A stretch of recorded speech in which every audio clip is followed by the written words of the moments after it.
পয়গম্বর মূসা আলাইহিস সালাতু ওয়াস সালাম একদিন তুর পাহাড়ে যাচ্ছেন আল্লাহ তাআলার সাথে কথা বলার জন্য।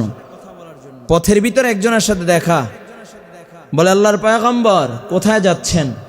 বলে, তুর পাহাড়ে আল্লাহ তাআলার সাথে কথা বলার জন্য যাচ্ছি। বলে, পয়গম্বর আল্লাহ তাআলা আমাকে প্রচুর সম্পদ দিয়েছে, অঢেল সম্পদ দিয়েছে। একটু রব্বে কারীমের কাছে জিজ্ঞাসা করবেন কিভাবে আমি আমার সম্পদ কমাবো।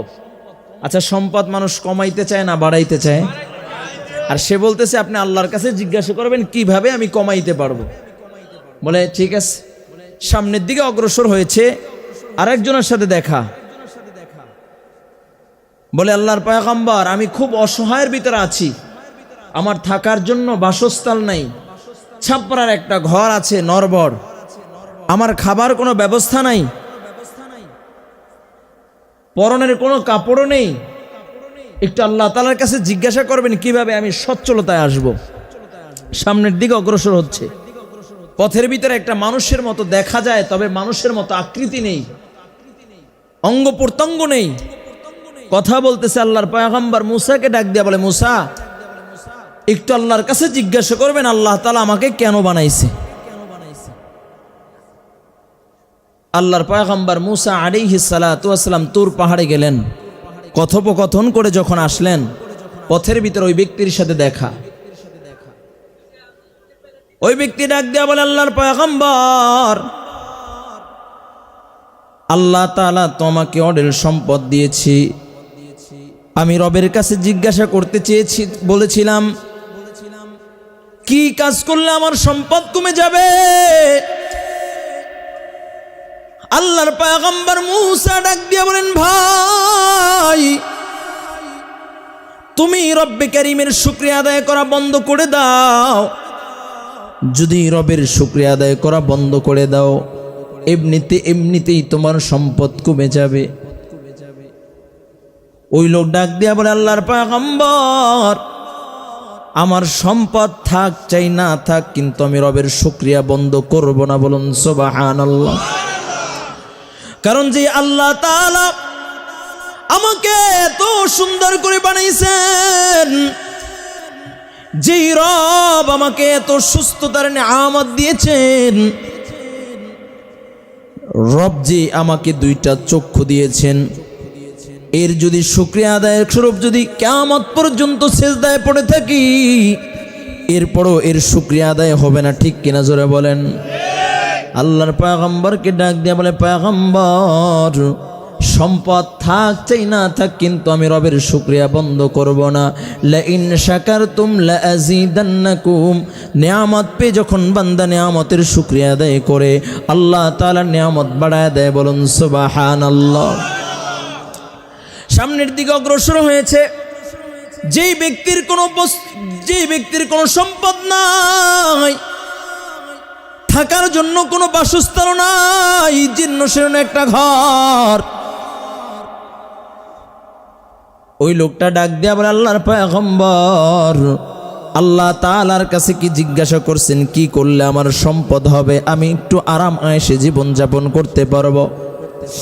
আল্লাহর পয়গম্বর মূসা ডাক দিয়া বলেন, রে ভাই তুমি রবের শুকরিয়া আদায় করো। যদি রবের শুকরিয়া আদায় করো, আল্লাহ তাআলা তোমার সচ্ছলতা দিবে। ওই লোক বলতেছে, আল্লাহর পয়গম্বর মূসা কবে আল্লাহ দিবে? আল্লাহ কি আমার চোখে দেখেন? আছে কিনা একদল লোক? আছে কিনা? কয় আল্লাহ কি আর আমাকে চোখে দেখে না? বলে সব বিপদ আমাকেই দেয়, অন্য কাউরে কি চোখে দেখে না? বলেন নাউজুবিল্লাহ। ওই লোক বলতেছে, আল্লাহর পয়গম্বর আল্লাহ কি চোখে দেখে না? আমার বাসস্থান নাই, থাকারও কোনো ঘর নাই, খাবারের কোনো ব্যবস্থা নাই, এখনো শুকরিয়া আদায় করতে বলে। এই যে প্রতিক্রিয়া ব্যবহার করেছে আল্লাহ তাআলার শানে, একটু রাগ দেখাইছেন।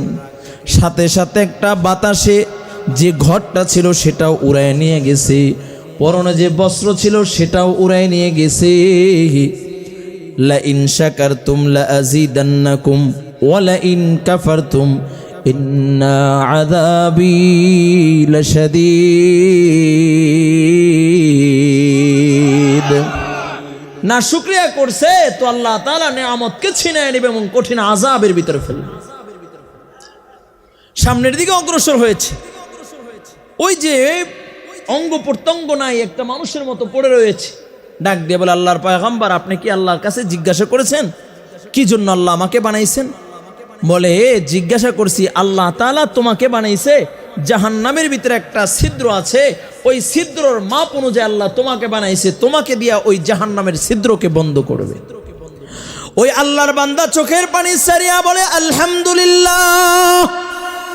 আল্লাহর পয়গম্বর মুসা ডাক দিয়া বলে রে ভাই, তোমাকে দিয়া জাহান্নামের ছিদ্র বন্ধ করবে, আর তুমি এই পর্যায়ে তুমি আলহামদুলিল্লাহ বলে শুকরিয়া আদায় করলা, কারণ কি বুঝলাম না। ও লোক বলতেছে আল্লাহর পয়গম্বর আল্লাহ সূর্য বানাইছেন মানুষের জন্য, পাহাড় পর্বত চন্দ্র সূর্য যাহা কিছু আছে সব কিছু আল্লাহ তাআলা মানুষের খাদেম হিসেবে বানাইছেন, কিন্তু আল্লাহ তাআলা আমাকে রবের কাজের জন্য বানাইছেন, আমাকে দিয়ে আল্লাহ তাআলা তার কাজ জাহান্নামের ছিদ্র বন্ধ করবে এই জন্য বানাইছেন। যেহেতু আল্লাহ আমার কথা স্মরণ করেছেন, আমাকে তার জন্য বানাইছেন, এই খুশিতে আমি শুকরিয়া আদায় করলাম। আল্লাহর পয়গম্বর তাকায়া দেখে সাথে সাথে আল্লাহর বান্দা স্বয়ং সম্পূর্ণ একটা মানুষ হয়ে যায়। লা ইন শাকারতুম লা আযীদান্নাকুম ওয়া লা ইন কাফারতুম ইন্না আযাবি লাশাদীদ।